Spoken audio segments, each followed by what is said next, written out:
Welcome back to Seller Sessions. I am so excited because today is my first show of the year 2022, which also technically I think is like my 1 year anniversary on Seller Sessions as well. So, woohoo! First of all, I want to wish you all a happy 2022, a happy new year.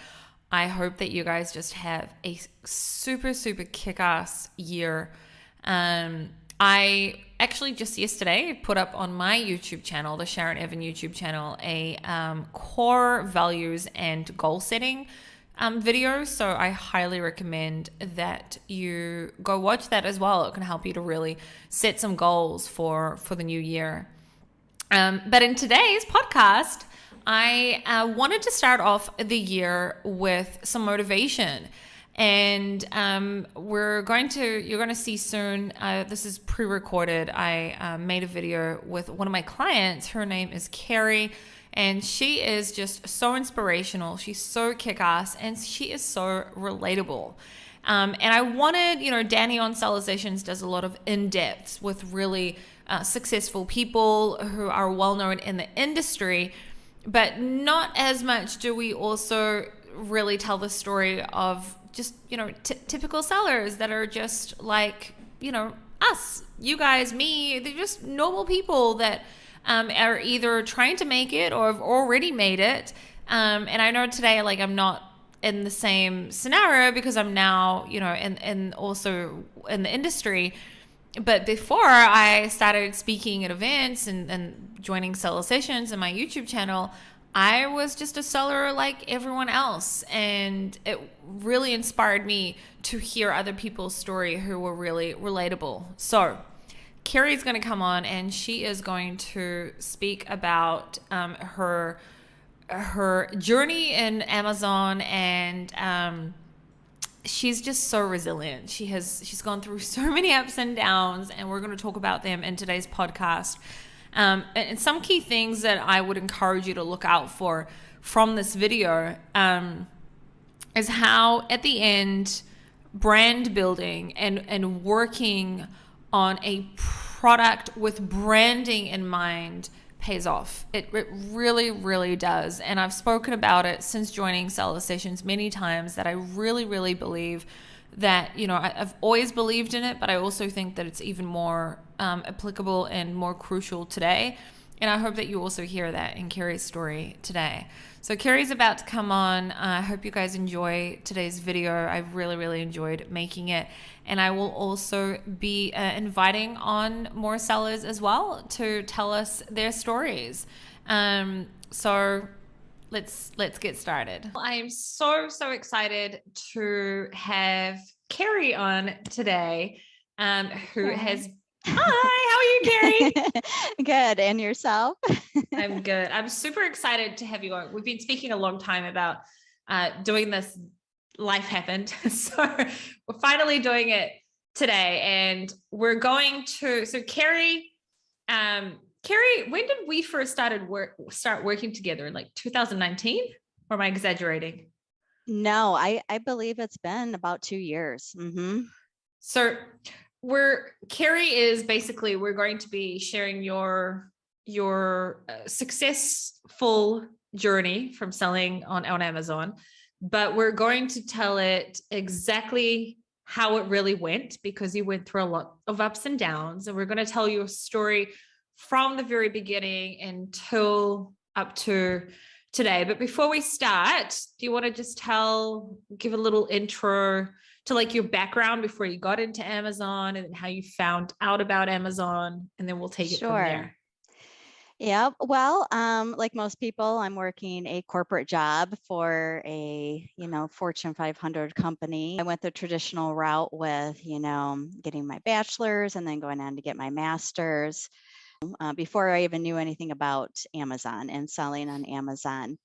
And actually how we began selling on it is actually kind of a neat story, because this kind of talks about my personality a little bit too. So our son and daughter-in-law came over, and they were like, oh yeah, we were looking into selling on Amazon. So immediately I pick up my phone and I start Googling, I start researching Amazon FBA. And I looked at my husband and I said, we can do this. And so that's all it took. It took me to look it up and decide we can do this. And then I just ran full throttle, immediately diving into it. Awesome. So you started off, so we will cut to the end for a second so that people understand why it's worth for them to watch the entire video. Today, you guys, how much did you do in the last 12 months, for example, in revenue? Yes, 500,000, and most of that has been since July. Wow. Yes. Amazing. Yeah, so it was after the launch of our third product, and it really took off, and most of the income came from July until December. Yes. Cool. And then how much do you think of that? Now, of course, you guys keep reinvesting into your business, but on a profit level, how much do you think of that was profits? Yeah, I would say 40% of that. Amazing. So you guys really should watch the video until the end so you can understand how Carrie got here. Why? Because you had a lot of ups and downs, and you're about to launch a lot of new products as well. So let's start off with the journey and with the beginning. So you and I did for a long period of time, quite a few coaching calls, and we started with your first product, which we don't mind saying because you no longer sell it. So I'll let you say what it was.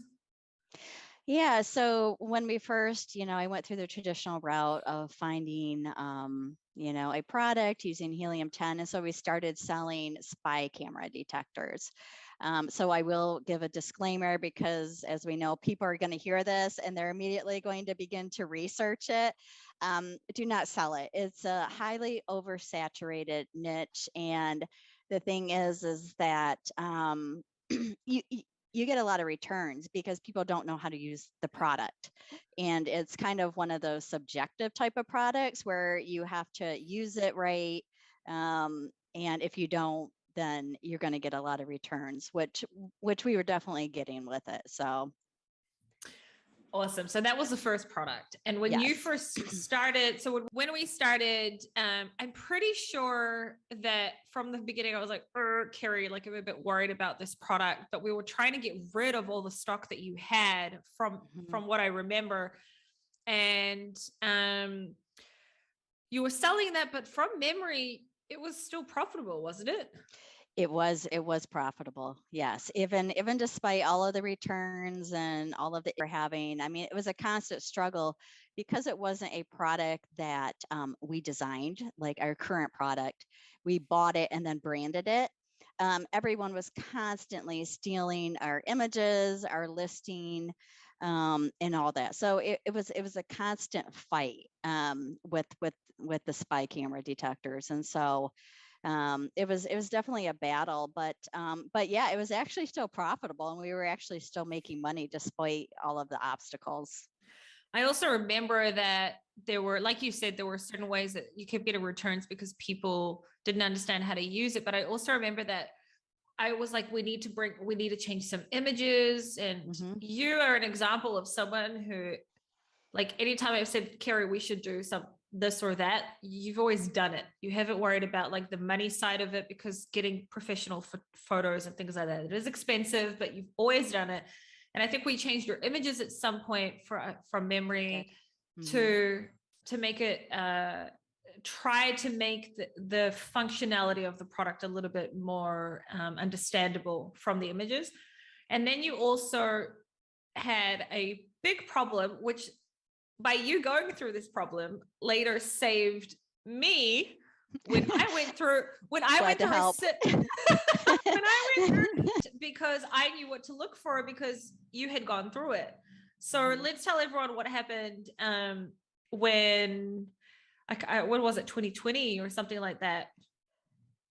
I believe so. Yep, 2020. So somebody had taken our listing and they listed it on the Amazon Canadian market, and they intentionally and maliciously listed it with just a slew of like drug names. And so Amazon shut us down, and we were working on it for weeks to get this back up. And the issue was it wasn't actually our account.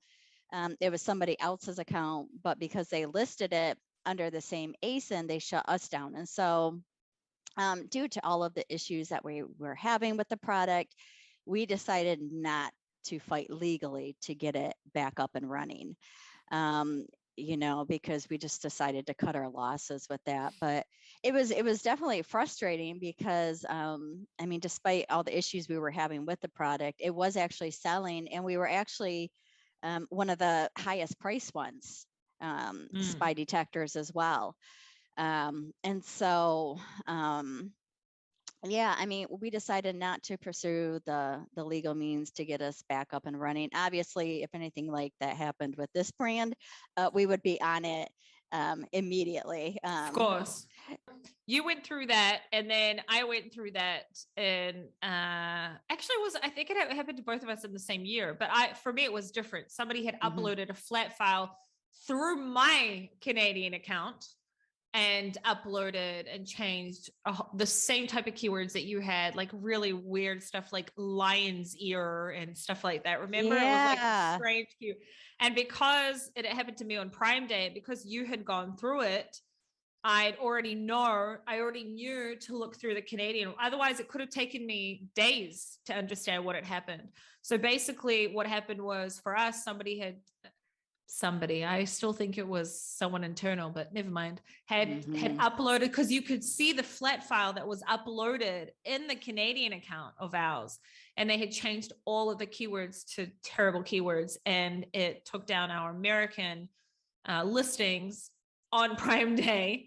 And the only reason I knew to straight away go and look and check Canada and Mexico was because of what you had gone through. So I'm terribly sorry it happened to you, but at least later it gave me that experience of knowing also, what to look for. And also, if anything like that ever happens to you again, straight away what to look for. But the amazing thing is that even though all the stuff that you were going through, you didn't give up.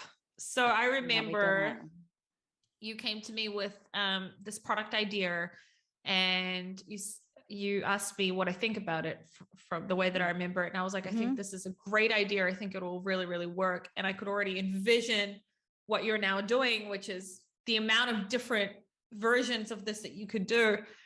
And I'll let you tell a little bit about that. But as someone who watched you from the beginning and sort of was very involved in the beginning of your brand, I can say that this time, like, you did everything right, from differentiation to design change to understanding who the buyer avatar is and making the right design for that exact buyer avatar, to images from day one, to the copyright from day one, to brand registry from day one. Like, you did everything right this time with brand building in mind, rather than with the first product, it was with selling a random product in mind. Whereas here, like, today, the sky's the limit. You're possibly going to get into retail soon. And there's many things that you can do with this brand. So I'll let you start off from your memory, with the beginning of this amazing brand that you've now built. Yeah, sure. Well, I'll backtrack a minute, Sharon, because so when we first started with the spy camera detector, I had a whole different mentality, and it was all centered around cheap, right? So how can we get the images and everything for cheap? I mean, the least expensive as possible. And so when I met with you for the first time, and you first sent me to Milana, and then I was like, oh my gosh, this is so much more than what we've been paying.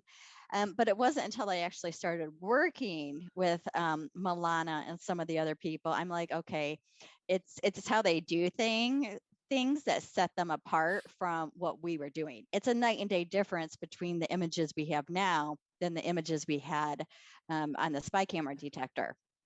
So yeah, I mean, this was sent around, building a brand and then starting off, I mean, from the get-go with the best of everything. We didn't spare any expense. I mean, from the videos, from using, my Miguel and brand. Belinda. Yeah. Yes. Yep. My brand videos. From using them, to Milana, from using Sasha. It was the best from the beginning. And even, how we packaged it. Everything cost a little bit more, but we knew that we had to really, sell our brand and sell the product, and the packaging was part of that. And so that's kind of how we got to where we are. It's not even just that. I remember that so just for the people who are watching this, Milana is my graphics designer from Pixel Nuts Studio, and I'll put a link to her and everyone that I mentioned in the description. So you and I sat down and created the briefs together in the beginning. Yes. Really what that means is we made together a Word document, and we named each image 1, image 2, image 3. And we together went through what it needs to be in every single image, what is important. So that involves really understanding the product, the features of the product, the buyer avatar, what's important to the buyer avatar, what are the competitors already giving, really, really understanding the entire niche. And both of us understanding that, because, I was really involved in the beginning as well. Both of us understanding that helped us to then create that brief. So the reason I talk about this is because not that many people go to the extent of doing this. They usually try and either let the photographer or the graphics designer do it themselves, and they're not going to know your product as well as you know your product from the very beginning. And not only that, the photographers and graphics designers will be able to make the best images when you tell them what to put in the images. And you should know what to put in the images, because you should know your niche inside out. So we went in, you and I, to the T, where I even made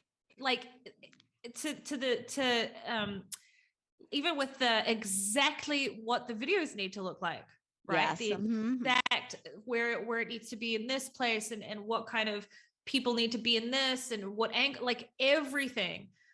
And I think that along with your design change, which is one of the most important things, is what helped also, because you did everything from the very beginning, helped you get sales from day one at a much higher price point. So you're the highest priced in your niche, and one of the best sellers in your niche. Just to give context, can we say more or less how much the product costs you to make? Yes. So the product cost us around $8.10 per item. And then we sell it at around ballpark pricing? 40 something. 40 something.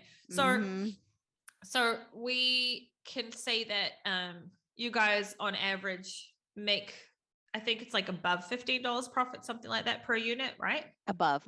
Yeah, above $15. And the reason that is also, I'm pretty sure that we also optimized your packaging from day one. So we did. So the reason all this stuff is important to say is because I will say that there were ups and downs with, because you launched another type of products, which I don't remember. I don't know now if you still sell. I haven't looked. The other type of product at the same time, that at some point you thought about stopping, because ever since COVID, the prices started going crazy to bring them into Amazon, right? No, it didn't. What happened then with there was something, or maybe you needed to reduce it because Amazon charged the fees or something like that. The other product. Oh, yes. Okay. Yes. Let's talk about that. Yes. Yeah. Okay. So we created a product, and the packaging was too big. Yeah. And Amazon was going to charge more than what we were even going to sell it for. So last minute, we had to revamp the packaging in order to, so we made some money. And then, so after we ran out of that, we ended up going back to the original design, and we just made everything smaller. We had to make, the product smaller in order to sell it and to make a profit. Yes. Yeah. Okay. I was saying that because I remember that with you, everything was, apart from that little thing, which we did fix, everything was done just right from the beginning. So you mentioned Sasha. Sasha's the copywriter that I work with. And Sasha did your entire branding. She came up with a brand name. She came up with a lot of different things. She did your slogans. She did your all your A+ content layouts, everything. And this is stuff not to be taken for granted that you put money into from the beginning. This was a brand from the beginning, not a product. It was always about a brand. It was never about a product. No. From the very beginning. So how much time went between the first product and the second product, which is same buyer avatar but different niche? Yes. So we launched the first product in December of 2020. And then we launched the second one about mid-year. And then, no, hold on. We launched the second one a couple months later, and then we launched the third one mid-year of 2020. The second one was different product, same buyer avatar. Yes. Yeah. Okay. Yep. So that second product, which I'm pretty sure, we're going to test my memory here. I'm pretty sure we originally talked about putting the second product as a bundle for the first product, but then eventually, the idea was for it to be a bundle with the first product. And then the first product ended up being sold on its own. And then you sold the other product on its own. Yes. So let's talk about that, because that's exactly what I preach. And why am I asking you to talk about that is because you identified a buyer avatar and you identified a buyer avatar that fits a niche. Okay. And then you created, and then today we know of many products that buyer avatar could have. I mean, if you were given now, like, I don't know, $5 million, you'd probably launch many different types of products for that buyer avatar. Yep. But so we found these two different things that you could then go and make many different designs of these two different things. And there's probably other things that could be added as well. But the thing is, all for the same type of buyer. And eventually, hopefully one day you'll also have many different types of things for the same buyer avatar. And that's why you went hardcore into branding from day one. Yes. And it works. It does work. And honestly, I mean, talking to you kind of makes me kind of retrospect on where we started. And I remember those long conversations because, when I first started off with the spy camera detector, I was working with a guy who I now know is a fraud.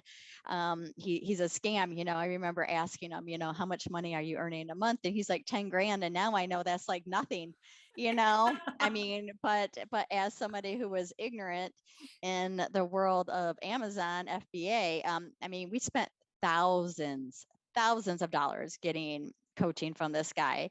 And then as soon as I met you, I thought, oh my gosh, I know Sharon's the real deal. And it was a night and day difference between your knowledge and his knowledge. And so, yeah, I mean, I remember sitting down and talking through everything, like you said. I mean, each picture, everything, from the video, and then, because we knew it had to be right from the get-go in order to build this brand awareness. And so we didn't want to skimp on money this time like we did with the spy camera detectors. And so, I mean, we were all in. And so it was definitely, you were definitely a huge part of our success. So thanks, Carrie. I think it's first of all, thank you for that. But also I think that it's a lot, honestly, like all the credit goes to you, because first of all, you took risks. Second of all, you believed in your own journey, and you also listened to things that I was saying that a lot of people are like, look, you need to use the best photographer, you need to use the best videographer, you need to do this. And they're like, oh my God, you want me to spend like $5,000 and I haven't even started? And I'm like, but you won't have the same results if you don't. Right. Right. not in your niche. There are some niches that you can get away with not having but why would you not have the best from the beginning? Because you saw the difference even with the spy detector when we changed the images there. Even then, I'm pretty sure there was a even increase in sale and terrible sales. product. Still, there was already an increase in sale from there. Yeah, it was. So today you now have 3 different products currently selling, right? 3, yep. And we're getting the 4th one getting ready to be shipped out in like 2 days. And we've got 4 more on the back burner. 4 more on the back burner. So let's talk about what your biggest struggle with success was. So we know what the struggle was with a shitty product. And the thing is that there is actually a lot more, in my experience, there's a lot more struggles with successful products and with a successful brand than what there is with the crappy ones. Because with the bad products or the products that are not the best to continue with, eventually they either don't sell well or you stop. And here, if you want to either go through an exit or actually turn this into what you live off, you have to grow. And in order to grow, there's a lot of pains. So let's talk about what hurdles and what was the biggest struggles that came with the success of this brand. Yeah, so there's definitely been hurdles. One of the huge ones is cash flow. Cash flow has been the biggest hurdle. Like a lot of people, we would go through these cycles where we would get our product in and, and then immediately start selling great. But before we know it, because we could only buy so much with the cash flow that we had, I mean, in a few weeks we were out. We'd order 2,000 and 3 weeks it'd be gone. And your products have a pretty long lead time, right? What's the lead time to make them? Yeah, well, a new mold is about six weeks for the product, and then to make it, you're talking another month. So at least, so you're talking about 3 months. So, and then shipping time. And then shipping time, yes. Mm-hmm. Now, so every order is a large order because you need to. Yeah, sorry, continue.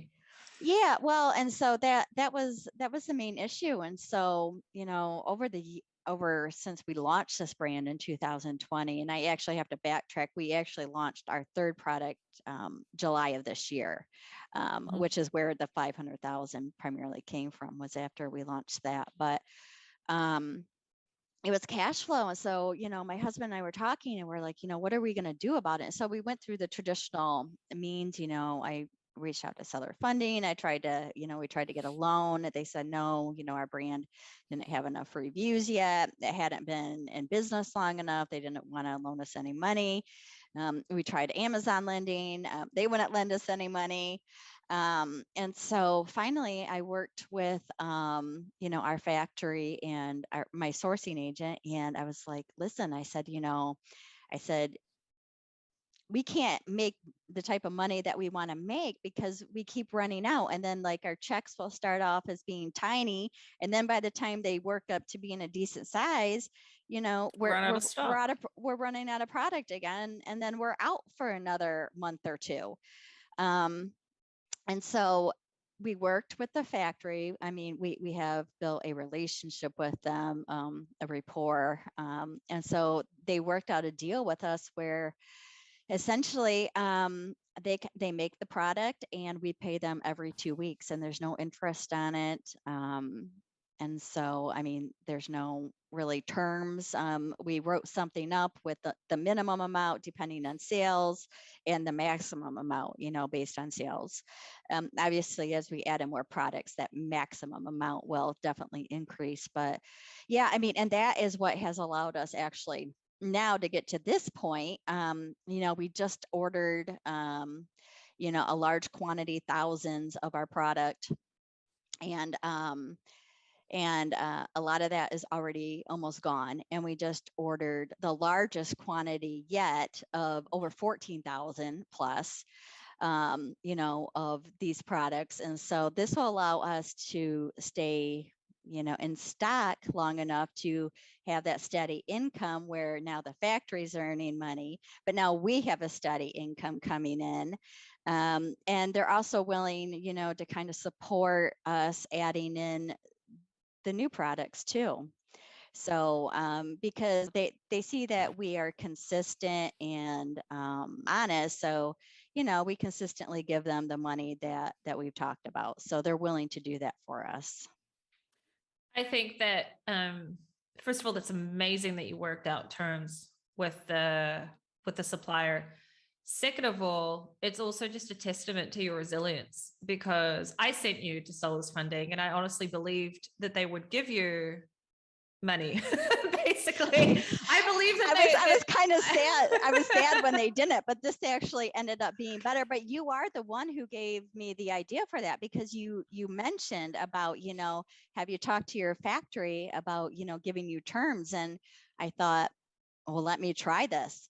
So we tried it. We were able to pay off our product in the set amount of time. And so now that they know that we're going to pay and that we're going to do what we said, then they're willing to support you're doing us. it. And we're seen doing you already it. doing it. Yes. Yeah. They're willing to support you, which is so important to show how just try. Worst case scenario, the answer is no. Like you had with, so here's the thing, you had a no from Sellers Funding. You had a no from Amazon's lending. Yes. You also came to me to see if there's someone I know that can invest, because I speak with a lot of investors, and I did do my best. But also, on the one hand, I know the potential because I helped you develop the brand in the beginning, and on the other hand, you really hadn't been around for long enough for the kind of investors that I also work with.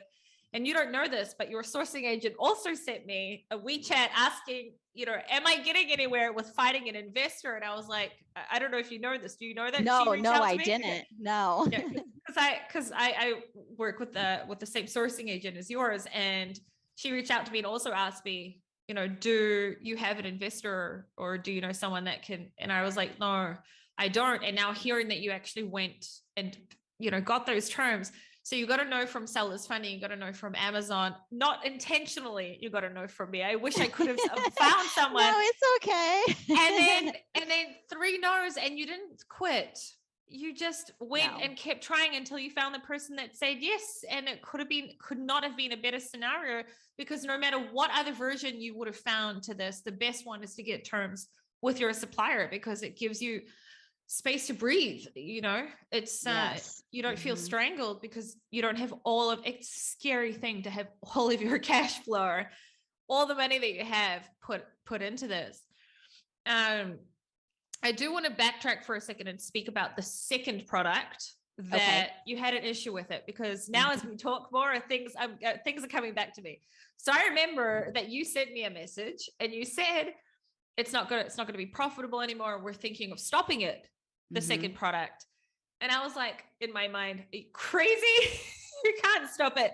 And together we were thinking of ideas. I was like, well, why don't we go back to putting it with the first product and bundling it? Why don't you create a bundle? And then, the second thing was, well, can we optimize? Can you make it smaller? And you went and did it. You made it smaller and you made it work. Right?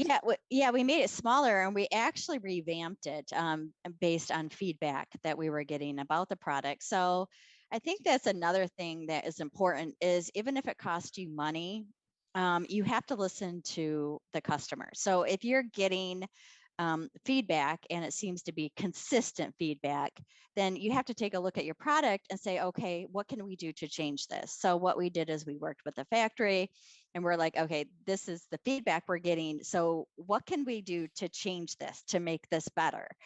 So we do rely a lot on our factory's expertise, to kind of guide us and to give us that opinion, because they're the one who makes the product.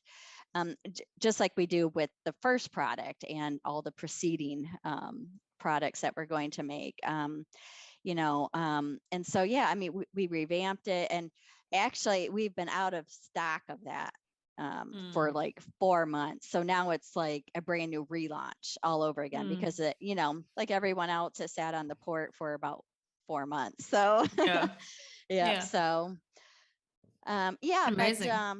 Yeah. So, I mean, you have to be able to look at your product and say, does something need to be changed? So like the very first product that we launched in this brand, um, we weren't getting the great reviews that we wanted. We were getting a lot of great reviews, but we noticed there was a problem with it. So then we redid the design, which cost us money. It cost us money to make the new design. But then after we did that, I mean, it solved that problem. And so I think that's the other thing is that, if you're getting some feedback on your product, I know people don't want to spend more money, but it's worth it if you can make your product better and then fix those issues, because it's kind of like what we say when you launch a product. You're like, you're looking at products and in your niche and you're just like, okay, how can I make it better? What are people liking about it? What aren't people liking? How can I make it better? So it's kind of like that with your own product. If you're seeing an issue with it, you have to be willing to fix it, especially if you want to build a great brand with being known for quality. Which is also why you guys have gotten away with being the most expensive in your niche. I don't think there's anyone that's more expensive than you, but you sell just as much or better than everyone else. And it's because of the Yes, quality.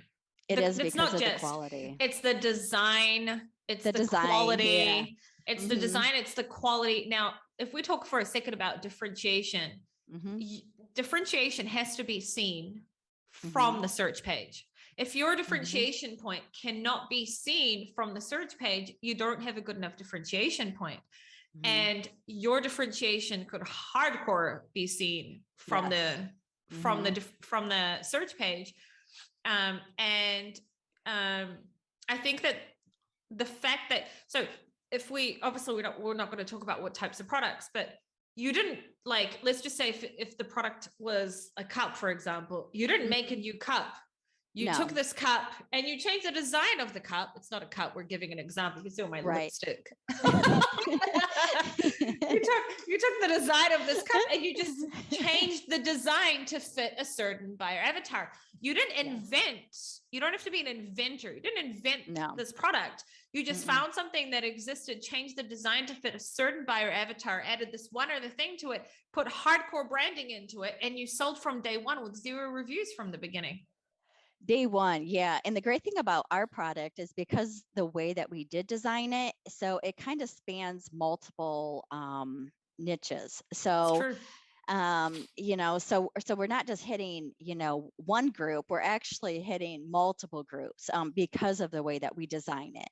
And like you said, if you were scrolling through the page of that niche, I mean, ours stands out because it's the only one of its kind. It does. Well, it was actually somebody else has kind of tried to create one like ours now, but ours is still better. I think you guys have gotten to a place where no matter because copycats will come, and even if copycats do come, I don't think that anyone will be able to compete against your branding today. Most of the competitors in your niche, I think, are Chinese still, or not still. Yeah, a lot of them are. The new one that came out, they pretty much mimicked everything that we did. Really? You have to show me this after so I can see it. Yes, I will. It's as soon as we're off. Yep, I will definitely show you. So they pretty much mimicked, I mean, our listing, the images, everything. Now we did buy their product, because you should always be aware of your competitors to see if they're doing something better, because if they're doing something better than you, then you can't be afraid to change yours again.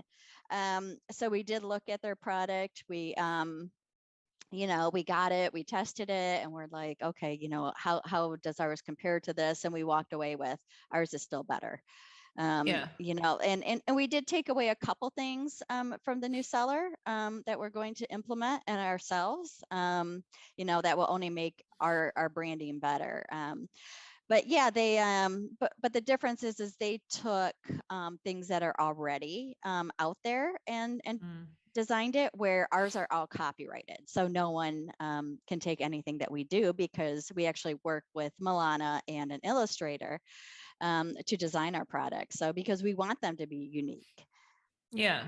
So I just want to, because sometimes when people hear a design of a product, they straight away think very, very expensive. Now, it's not that it's not expensive. It's just, we're not talking about a full on invention. And it really is the example of the cup.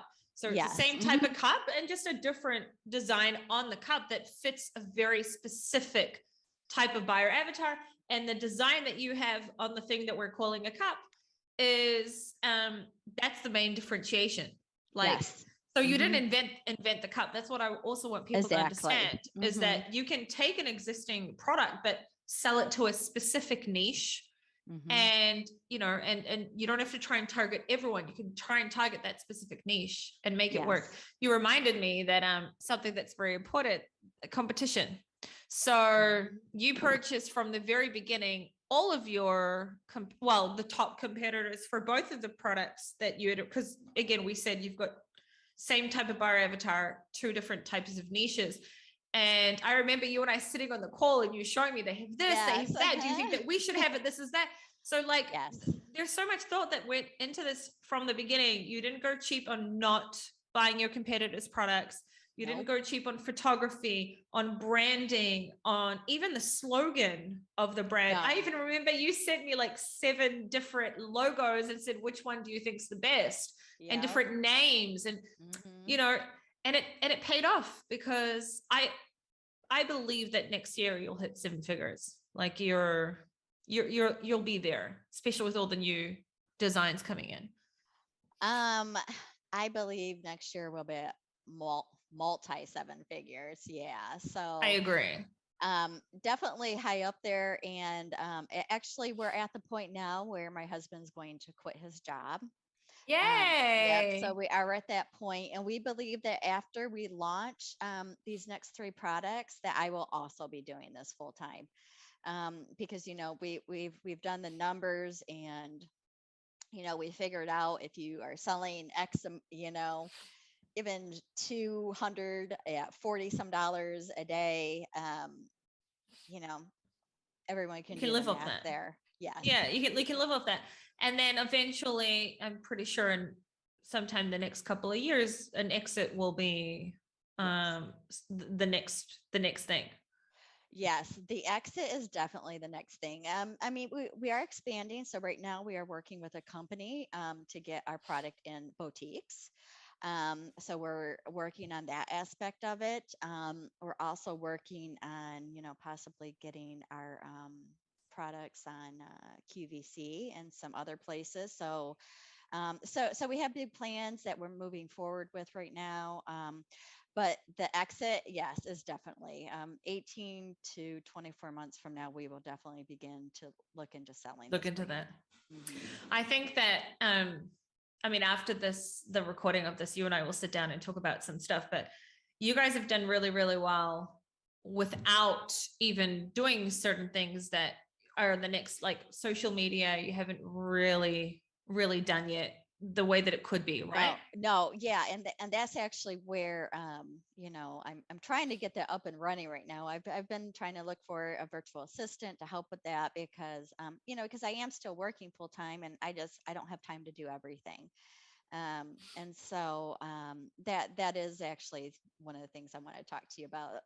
You know, after the call. Yeah, we'll talk about that. But I think the reason I wanted to bring it up is because you've done so well without it. You haven't done any of that yet.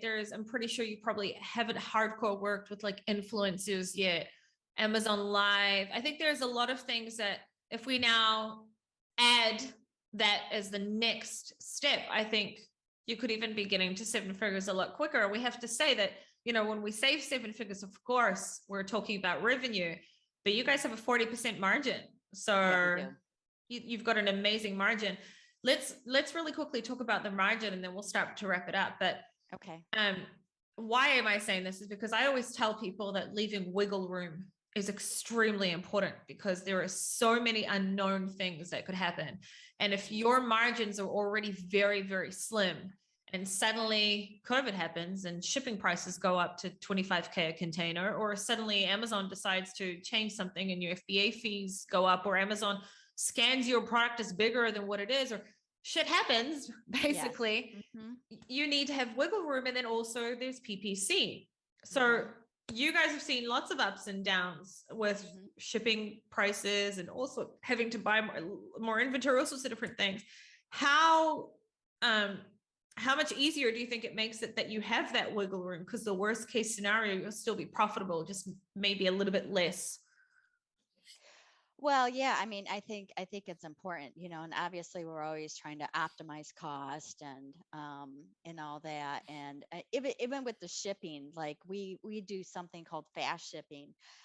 It's a lot more expensive, but our product arrives in 6 weeks. I mean, from leaving China to actually arriving to Amazon and or to the warehouse. And so we decided that, for us, that's where having the wiggle room comes in.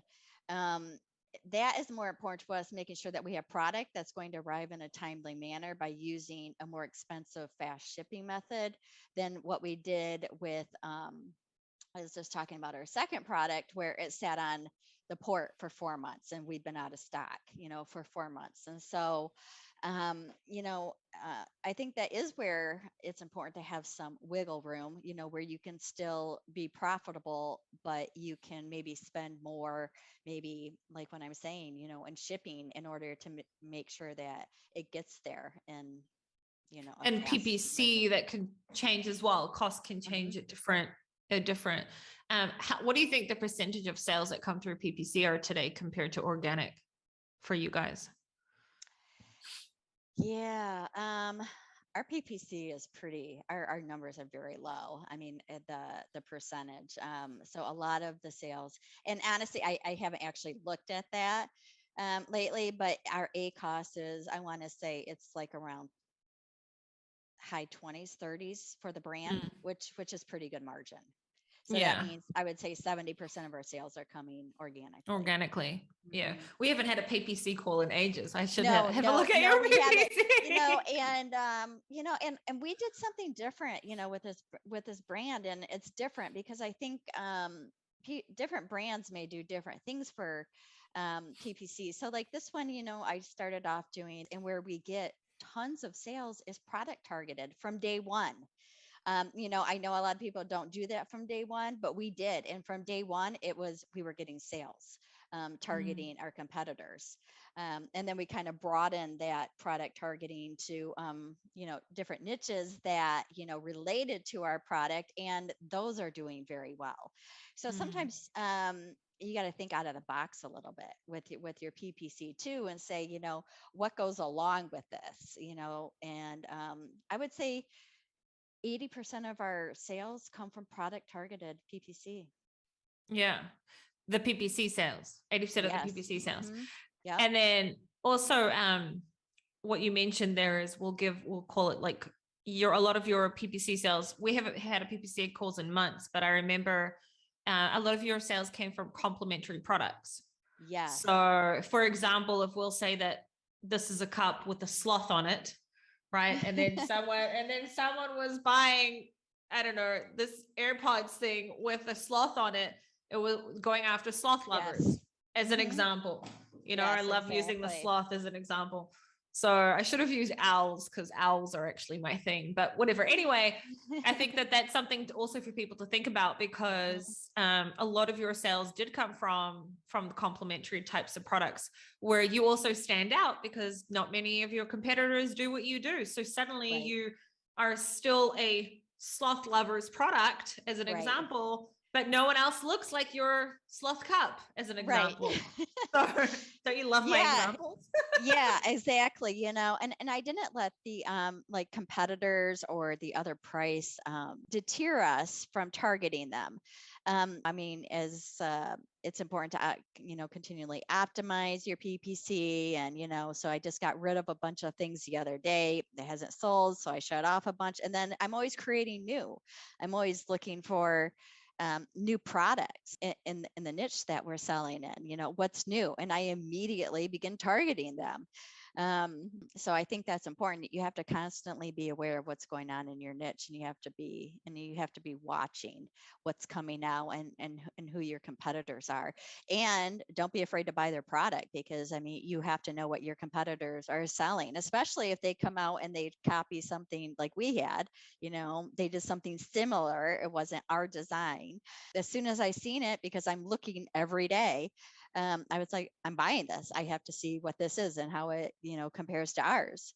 And so, and what possible hidden gift could be in there that you don't know about, or what are hidden marketing yes, things, materials that they could have in there, and things like that yes, as well. exactly. Mm-hmm. Amazing. So first of all, Carrie, thank you so much for your time and for sharing your Well, story. thank you. Before I wrap up, is there anything else you want to mention? I will say that you and I are both women, and you and I We are. we're both mums. Yep. And I Mm-hmm. love it also when, women come on and talk about their journey and their story, because it's not sexist in any way. I just want to tell those other women out there that, like, if I can do it, if you can do it, anyone can do it, as long as you're resilient and kick ass, obviously. But yeah, I hope this really inspires many other mums and women out there as well, because you are also shuffling a million things like I am. Yeah. Mm-hmm. Yeah. I mean, I work full time still. And, even though my son is almost 18, I mean, I still, when you're I'm a working 40 mom. hours, yep, yep, I'm still a mom, and Amazon, as we launch more products, that's definitely becoming more time consuming, and, needing more attention. And so, And um, stressful. You've had a and yeah, lot of it stressful is. scenarios. Definitely. And I think you said it earlier. I think the key is that we didn't give up. So like when our first product failed, we didn't just throw in the towel and say Amazon's not for us. No, I mean, that's kind of not even in my DNA, to give up. And so, I mean, even when we were having issues with this brand, that's why we were looking for, all these alternatives, because we were like, we know we have an amazing product, and we were like, we just have to figure out how to, keep the product in stock. And so once we were able to solve that problem, I mean, now we're able to go at, full speed ahead. So I'm so excited to bring you back on like a year from now. And we're like, yeah, we're at multiple seven figures, and we're going to go through an exit soon, because you're one of the people. I've been there. Like, I saw you at the beginning, and I've seen your journey, and I've seen how I've seen how you went through all these different things. And I will say that you and I did all this coaching in the beginning, that you don't really need me that much anymore, because you know what I mean? I'm still there when Mhm. you have questions, but you don't need me as much, because you got all those tools also, in the beginning. And today you're figuring stuff out also, because you can get as much coaching as you want, but the real learning is really also once you start selling. So I think I gave you like that foundation, but You did. you went through all of the experience plus that together, and today you're just spreading your wings and figuring stuff out, you know? Yeah, well, I mean, your knowledge always comes in handy, we'll run across something. I'll be like, oh, I gotta text Sharon. I gotta ask her about this, but it's true what you just said. I mean, we met a lot in the beginning, and you really helped us form that foundation for our brand. And we just carried on that foundation with each, additional product that we've added to this, because they're kind of replications of each other. So yeah, I mean, your advice and knowledge has been extremely useful. I just wanted to add one more thing, is Sure. that you added You now basically have sort of like a team of freelancers, right? Yes. You have Milana doing anything to do with your graphics and your images. And then you've got My Brand Videos doing anything to do with your videos, which is Miguel and Belinda. And then you've got Sasha Gorelick as your copywriter. And I'm sure you've now also got other people doing other things that if you ever need me, I'm here as well. But you didn't try and become a copywriter. You didn't try and become a photographer. You didn't try and become a videographer. You paid the people that know how to do that. And it's had a huge impact on your brand because people who understood how it works. And also these people are all product people. The videographer people, they do videos for products. Milana does everything she does for products. Sasha writes copyright for products. You could write stuff for not products as well, but you know what I mean? You hard it out. And I think that that's important because a lot of people try and save money from the beginning and do it themselves. Well, yeah, and that's what we did with the first brand. I think I wrote everything myself. I kind of looked at other people's, and then I kind of created my own from there. But I mean, it's a night and day difference between our spy camera detector listing to what we're doing now. I think it's important to know your strengths, and my strengths is not in graphic designing. It is not in writing a listing. It's not drawing or doing a new design. It's not any of those things. So I think I'll leave those to the professionals who will make it look professional. And I know that yes, it's going to cost some money, but the end product is worth it because the end product makes your product stand out from everyone else's. Which is exactly what happened with your niche. Yes, which is exactly what happened. Yep. Yeah. Amazing. Carrie, thank you so much for coming on and sharing your journey. I can't wait to bring you on again sometime in the future to inspire everyone, show how much you've grown. And I also thank you for sharing the struggles as well, because there is no business in this world that's 100% fairy tales and unicorns and happiness. And there's always struggle in business, and you have to be resilient. And there's always ups and downs. And the people like you and I who make it through it and don't give up and always figure it out. I always say, everything's figure outable. You always figure it out. It's worth it in the end. And thank you for also sharing the good, the bad, and the ugly as well. Well, thank you, Sharon, for having me on. I appreciate it. And I appreciate all your help. So my absolute pleasure. I love your brand. All right. Thank you, We're proud everyone. of it. You did an amazing job. Bye, Carrie. Thank you. Thank you.